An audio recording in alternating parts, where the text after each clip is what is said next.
amid a worrying slump in support for The Voice, the Albanese government must realise that things are getting desperate. And after months of obfuscation and trying to hide the details, today Attorney General Mark Dreyfus released 25 pages of written opinion from the Commonwealth's top legal advisor, the Solicitor General Stephen Donoghue. Now, it's full of tricky legal jargon, and the Prime Minister was quick to wave it around as evidence that his voice is perfect. People who have examined this and looked at the words that have been forward in the legislation that's before the Parliament conclude that it is legally sound, and that is what the Solicitor General's advice that is clear before the committee has submitted. All right, PM, forgive me for not taking your word for it. I want to talk about it with someone else. Joining me now to cut through the jargon is Chris Merritt, contributing legal affairs editor at the Australian newspaper and vice president of the Rule of Law Institute. Chris, thanks for joining me on Credlin. Now, the PM was at length today to assure us The Voice was legally sound, but based on your reading of the Solicitor General's advice, do you agree with him? Well, I'll start by saying this. This advice was written 2 days ago. It was also a response to two very narrow questions that were put to the Solicitor General by the government. So it's not an overall assessment of the provision that would be inserted into the Constitution. It answers two very narrow questions, and it comes to the conclusion, which is open to debate, by the way, that the government would be able to enact a law preventing agencies in the public service from considering advice from The Voice. Now, the significance of that is that, and we've had a lot of public relations to this effect, the significance is that it would cut out the ability of The Voice to sue if that advice was not considered.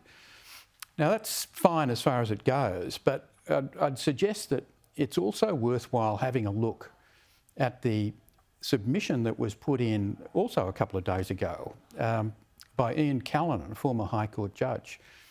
And he suggests pretty strongly that most people would think that if there's a constitutional requirement to make a representation, there'd also be an implication that it should be considered.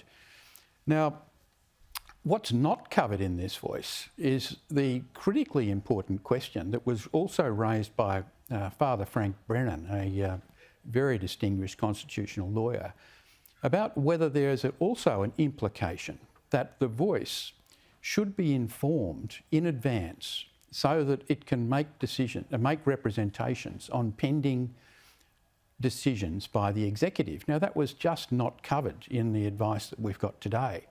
And that's a major problem. But look, I think the key thing that came out of this advice is it confirms that the government is unable to restrict the subject matter that The Voice can make representations on. It can restrict, according to the Solicitor General, the ability of agencies of the executive to even consider that. But that says nothing about what The Voice itself can do. So The Voice would be free to make representations on anything to anyone. The public servants who receive that might, if the government has its way, be able to rely on a statute that says, oh, well, you can simply ignore that. Which raises a very interesting issue, is if the Solicitor General's advice is correct, and the government seems to believe it's correct, will the government now outline those agencies where it will legislate to ensure that they are able to ignore the advice of The Voice? And that seems to be directly at odds with the word that we're getting from leading members of the Indigenous working group that drew this up. But doesn't it seem to be at odds with the very words of the Prime Minister himself? He says it would be a very brave government that would ignore the advice of The Voice. And to extrapolate it and go back to what you mentioned about Frank Brennan's comments here, how would it be that The Voice needs to be consulted by a proposal of the executive government before it's actually been released to the Parliament? That's like an alternative cabinet, isn't it? It is. Look, it goes too far. My view is that once you start expanding the role of the voice into the executive, you hit all sorts of problems. Brennan has hit the big one.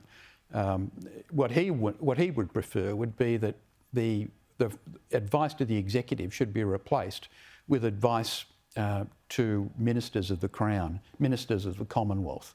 That would be a safer, more easily managed way of doing this. But look, the reality is that the voice will be able to make representations on anything to anyone. Now that, to my mind, and not just my mind, raises questions about whether we would still have equality of citizenship. The submission to the parliamentary inquiry by David Jackson, who's a former judge of the federal court and one of the country's leading silks, he's also concerned about what this would mean for equality. He doesn't go into it, which is unfortunate, but he does mention the fact that if this provision gets up and is inserted into the Constitution, we would cease to be equal. One group of citizens, based on their race, would have the benefit of a publicly funded lobby group that could lobby for all sorts of public policy changes on the basis of race. Now, I find that repugnant. I might be the odd one out, but I think race has very little role in the constitution of this country. Chris, that is the nub of it. We are dividing this country by race. We are giving one set of citizens, if this gets up, more rights, a stronger voice than others. It's completely unnecessary. Acknowledging Aboriginals in the Constitution or Aboriginality of the land or the history of Australia is one thing. You don't need to put this in to give a voice to the Parliament. You can legislate that. They've done it in South Australia. This is a Trojan horse. It is a big, big problem. I want to say, Chris Merritt, thank you for joining me on Credlin tonight.